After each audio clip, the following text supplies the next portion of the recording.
you make it for it? In the middle? 47.50. Thank you. Man, I'm happy too.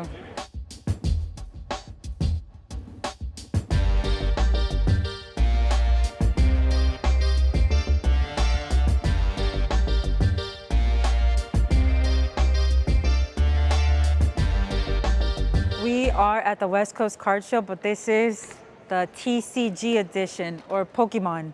And I'm excited because I've never been to a full Pokemon show before, and I want to buy some Pokemon cards. Let's go. Hi. It's so nice to see you. So nice to see you. I'm Stephanie. You guys Oh my religiously. gosh. I love the video you did with my buddy Sharon. Okay, yeah. And I like the one you did that was more corporate, that I got to see what you really did. Oh, thank you so much for that. I do mostly sports and entertainment cards. Okay. This is my first Pokemon show, so we're not really doing anything fancy. I'm just learning. Stephanie, Jojo. nice to meet you. The best thing you can do is just to buy everything. That's what I'm thinking. Don't worry about the price. Yeah. Just pull out the That's cash, great spend the money. advice. 100%. So just kind of like tell you how much I have and tell me to give them. yeah, Yeah, absolutely. yeah, there you go. I'll cater it to you. There you go. Let me ask you this. Of course. So I come from a world where people like buying single boxes to open, right? Yeah. I think personally for me, I'm used to sell, like my average cost for a single box essentially is like a $500 box, and people are looking to pull numbered cards or super rare one-of-ones. I find it really hard to sell a super premium collection box where it comes with all this extra stuff. These boxes over here, ETBs that come with all this extra stuff, isn't the closest comparison like a booster bundle? I would And think so. why don't those sell as much as these other ones? I don't know if I have a good answer for you. A lot of people just really like collecting ETBs. They make good like displays. That's a good point. More so than these. Like these are for ripping. Yeah. These are for collecting. A lot of people do these sealed. But I do think you're right that this would be the closest equivalent to the boxes that you're used to. Yeah, Because it doesn't inflate the price with like the sleeves and the dice. And the exactly. coins And and everything. the box art, like you said, for sure. But I guess it's just become kind of industry standard that this is what you look for at stores. So a cool thing that I've seen so far, but it also kind of makes me feel nervous because I'm such a noob, is there are a lot of the same cards in the same showcases. It feels like everyone, you know, when you look at a card that's now $5,000, but there's a pop count of 17,000, it makes a lot of sense that everyone in here is going to have one of those cards in their case, and it's a little intimidating. I'm not going to lie. It's where do you buy it first if you're going to jump in? And also coming from a world where one of ones are super rare. Well, there's only one, and that's what holds value over time. It feels kind of risky to go into a card with this pop of 17,000 and it's $5,000. So I'm leaning more towards I should just buy wax, or maybe I can buy a combination of some wax and some grails, hopefully, and that's what I keep looking at through these showcases. The only Pokemon content I've consumed so far is Pokemon's openings. What up, chat? Welcome back to another episode of Pokémon. So he's the one that introduced me to these booster bundles, and I saw somebody open a booster bundle. He opened an Ascendant Heroes booster bundle, and I was like, why don't more people open these things? I feel like they're a better price. They're more of just a straight up packs chasing I think he ended up hitting a God pack out of one too. I want to get into the booster bundles more and try to have those available in my shop, but maybe that's the wrong call. I don't know. You guys tell me in the comments. If you're shopping with me on an app like Fanatics Live or whatnot, are you going to buy booster bundles with me? Would you rather buy ETBs, or would you rather buy the full sealed, or is it just Pokemon's just pure packs no matter what it comes out of? I don't know. That's a good question too. I have no idea. Oh, look, we got wrestling too. That's a Benta PMG. Sick. I don't know about a PSA 6, but if it was a 9, I would have scooped that up for sure. Look, this is Gabe. I pulled his entire run of sketches out of Star Wars Smugglers. You did. Yeah. They sent you all of them. I haven't seen anybody else pull any of them except you. Really? They were so good too. So thank you. You know what? I take it back. Chibi did pull a Mando. Okay, cool. I think he pulled a Mando. You did a fucking great job in that. Thank you. Thank you. I just got done this one, dude. I'm making some here during the show. Oh, sick. Just did a Thrawn. Wow, dude. Did a couple more for the show. Check them out. That's crazy. Yeah, so I'm actually doing some while I'm at the show. If anybody wants to come get some. So what's the commission looking like now? Can you make me look like a sexy Princess Leia? I can. Really? Like You me? want me to? I'll do it. I actually you had guys some. think? I had some ideas. If you did that and I auctioned it, what do you think it'd go for? I don't know. Like for example, I did this Mike Trout, and I had offers in like Okay, the cool. 500s already. Oh, Even though I'm wow. only charging people $100, but then these I got offers online. People wanted to give me like $250 for them. I'm like, just come to the show. I put Nice. it for $200. Whoever wants to give me $200, it's all good. You're awesome for that. This is good for the newbies. Look, he puts the pop count on each one, a nice price over it. He's putting up essentially qualifications there to show that it's why it should be worth a little bit more if you're just learning Pokemon for the first time. Or if you're a Pokemon vendor, this is a really good way to teach new people what they're looking at. That's probably more because it's a swirl, and this is cool too. That's the chase art in that set for the major characters, all graded in PSA 10 in a sequential PSA number order. So that's sick for someone for a noob like me. And I just want the chase hits out of that set. It's pretty cool to have those 3 in sequential order. I just put them up on my wall or whatever. Cool stuff. I've never done a Pokemon show before. Okay. What can you tell me about the poncho, this promo PSA 10? This card here. Yeah. So 2015, 2016, we did a whole bunch of these kind of Pikachu wearing a poncho types of cards. The most popular ones are the full art ones that have like Charizard, Poncho, Rayquaza, Magikarp, and Gyarados. I've seen And then those. there's a handful of ones that are like half arts like this that have kind of a bunch of different kind of smaller ponchos that never came to full arts. Okay. And so your Japanese promos, you could only get them in that promo in the promo boxes in which they came. And when they released, they were like $50 for the box. And now these days they're just thousands and thousands of dollars. They're almost all graded. It's pretty hard to find the sealed boxes these days. The Mario, I think in a PSA 10 is like a $32,000 Yeah. card. So what do you think that does in 10 years? I personally am of the opinion that the high-end Pokemon market is just getting started. So Okay. I think that they're going to keep going up. Now it'll happen in waves. It won't just be like a straight line upwards. But Absolutely. I wouldn't be surprised if that Mario one day is a $100,000 card. What's your favorite set? What's your favorite set? Just The blue chip of sealed Pokemon is this set right here. It's called Evolving Skies. okay. Came out in 2021, I believe, during the 25th anniversary year. It's got basically the most stacked set list of any modern set in the last 15 Charizards, years. Umbreon. Actually, Rayquazas and Evolutions, yeah. Okay, so cool. it's got all of the Eevees, Umbreon, Espeon, or not Espeon, it has, but all the others. So this, compared to the other boxes of its generation, it's like 250% as expensive as all the other sets from its Okay, cool. generation.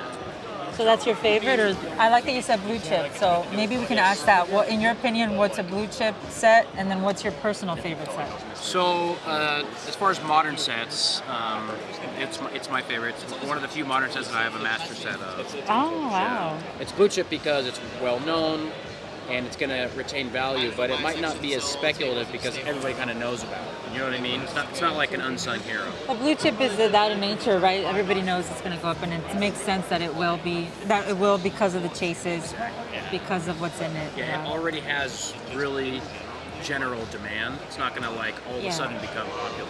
Absolutely. So, okay, what do you think of this set overall versus that set overall? So this one is more fun to open because there's a lot of like hits in the set, like they're called like secondary hits, where you can get like at least like a $5 to $10 card. But in this set, it's basically like go big or go home.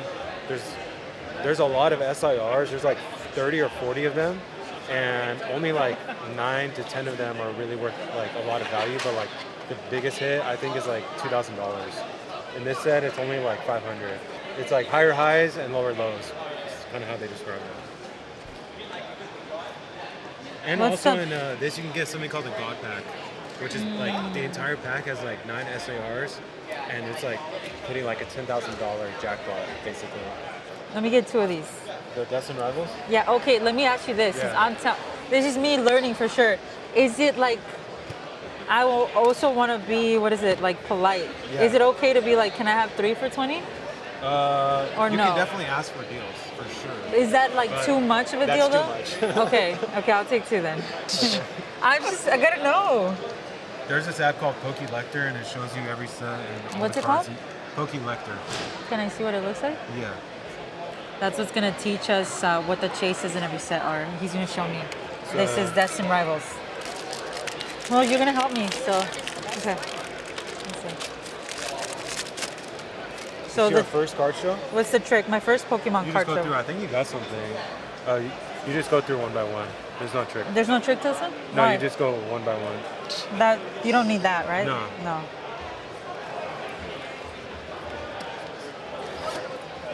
Dolive, A-Bomb, Weezing, Team Rocket, Squabilly. Oh, it's gold. Oh, okay. Oh, nice. That's a pretty good hit. Okay. That's a secret rare. And a Rosary. Okay. This one. Nice. I mean, you got your money back. It's like $10, I think. Okay. These are the first packs I ever remember opening. Right here, we used to get them at Toys R Us at the Baldwin Hills Mall in Crenshaw. Take 2 buses from South Central to go do that. And I don't really remember what they were, how much they were, but I know we didn't rip a lot. But my favorite Pokemon, obviously like everybody, Pikachu is number 1. But I also love Squirtle. I loved Lapras. Lapras and Dragonite were like my best cards. I had a holo of each. But if I had to choose one, it's Lapras for sure. I'm here with LA Sports Cards. You're a card shop in Burbank now and Glendale. And you have super duper famous people shopping at your shop. How does that feel? It feels kind of fun. Yeah. It's just like half the people I don't recognize, and Okay. I'll get a call like, you know who's in your store? Like, no. Who has been your favorite interaction so far? RoboCop came to the store. I didn't recognize him, Wow. but I recognized his voice. Wow, And so sick. a lot of the guys at the store really liked, of course, RoboCop too. So we all took a picture, and that was Nice. fun. This is what I'm going to show you guys, because if you don't know Pokemon, this is how crazy this is. Back in March, a friend turned me on to Pokemon cards. So I started looking at stuff that I would like to pick up, specifically things I want to hold on to for a long time. And I thought, what better than to collect stuff that my kids really love right now? They love Pikachu, they love Mario and Luigi specifically. Like most of our vacations are centered around Universal Studios. So these cards are the first ones I looked at. And the amount these have gone up over the last 8 months is insane. So this Mario Pikachu, it's a pop of 2,308. Some comps here. Let's go January of 2025. It did 3,500 essentially, and our last sold was 9,500. Insane. Okay, so I'm here with Dylan, and he said he's a Japanese expert, which is awesome because that's one point that we haven't talked about yet, is the difference between English Pokemon sets and Japanese Pokemon sets. It varies, but I think the biggest thing that someone told me, and I know that it's nuanced, right? Sometimes the Japanese is worth less than the English and vice versa. Why is that? So, like a quick basic rule of thumb is multiple Japanese sets make up one English set, with the exception of a few of the newer releases like Chaos Rising, Perfect Order, Phantasmal Flames. Those were all based off of just one Japanese set. That's why they're smaller.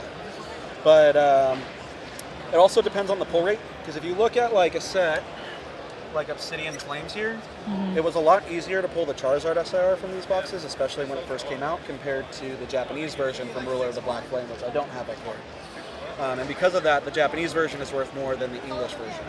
Another thing that goes with that is a lot of the waifu cards are a lot more expensive in Japanese, because they have a little bit more to do with their culture over there than it is over here compared to us liking more of the Pokemon. What's a waifu in case someone doesn't know? So a waifu is going to be like the full art trainer. So let's see, I think I have You're one hot over girls. here. It's okay to say that.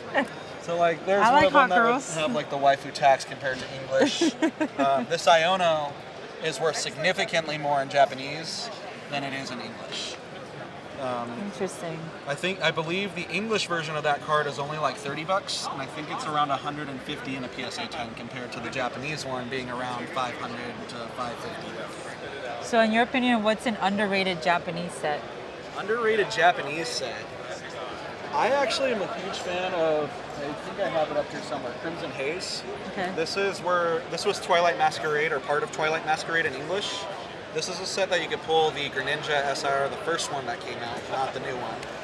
But I like the set because it has like Wanda's Aid, and it also has two cards that kind of make a puzzle, the Perrin and Hisuian Growlithe illustration rare. Those two make it together and make it really nice.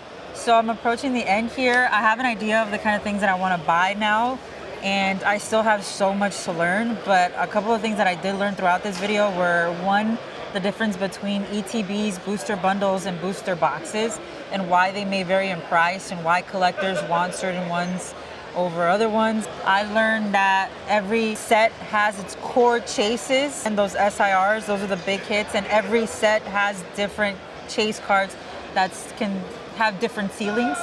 So that makes a lot of sense now when I look at certain sets, why the prices are the way they are. And I learned a little bit more about the difference between Japanese set and English sets. It's not just a full rule of thumb that English is better. It could vary between print runs, between how often you get SIRs in certain boxes. And the coolest thing is that some Japanese sets come out months before they do here in the States, and how that kind of can teach you what to expect. At the end of the day, I just want to collect Pokemon too. I want to have fun too. Everybody's having so much fun collecting Pokemon, and I think I found a card that I really want to add as my first big piece in my Pokemon collection.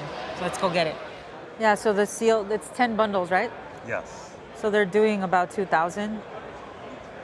Could you do 18? Well, I'll do 1,900 for you. I wanted to sell to anybody. 1,900 is probably the best one. My regular ones are like that, they're at 200. Okay. Do you have like a cheap? Do you have a $100 card to throw in to substantiate the math? Yeah. Oh. For my son? Oh, So I can take him a Pikachu? I know that. Gotta throw the kid card in. I thought that was love already for 1,900, which I bet you that's probably the best price in here. Okay. Well, I appreciate you know that. Yeah, Thank you. For old time's sake. That's all right. Thank you. I hope you pull the monster. Thank you. Thank you guys. I don't even know if I want to rip it or sell it to anyone. I might just leave it. Yeah. Yeah. They're like, don't open it. Could you get closer to 2.8? 2.8? No, sorry. Already been offered higher. Do you have room on it? Yeah. Besides that? Not too much. It's already priced under comps. So could you do like 2.9? Again, I've been offered that. 29.50 is my best so far. So you're firm on 32? I could do 31. What if we add some other stuff? Well, that one's last sold 17.50. Yeah. So you would do I paid 16.75. no 4.7. I'm sorry. 4.7. Do you make it 4.8? In the middle. 47.50. Thank you. I'm really excited about my pickups today. I was coming to look for some ponchos and I found some. I really love these, and I think they're great buys right now. They're great holds. Anyway, I don't know if they're great buys right now, but I know that I'm gonna hold on to them for a while. So these are my favorite pickups. I wanted one of these. I don't know what the heck I'm gonna do with it. I'm probably just gonna stash it away. But this is by far what I've learned is one of the most fun sets to open. Besides Ascended Heroes, that's still being printed right now, which another set that I'm going to be looking closely at, and I think is another reason why Pokemon cards are going up right now, because it's so fun to rip that. My favorite moment definitely had to be meeting Jake and Trey of Jar Chomp Collectibles. They were my first real experience just looking at cards and looking at a card that I wanted to do a deal for. We didn't get a deal done because they ended up selling their poncho before I got to them, but I learned so much from Jake, and then followed them on Instagram and realized they're huge in the Pokemon space. And I just, as a creator myself, super excited to meet someone like that who's crushing it. I love Pokemon. What can I say? This is a great show.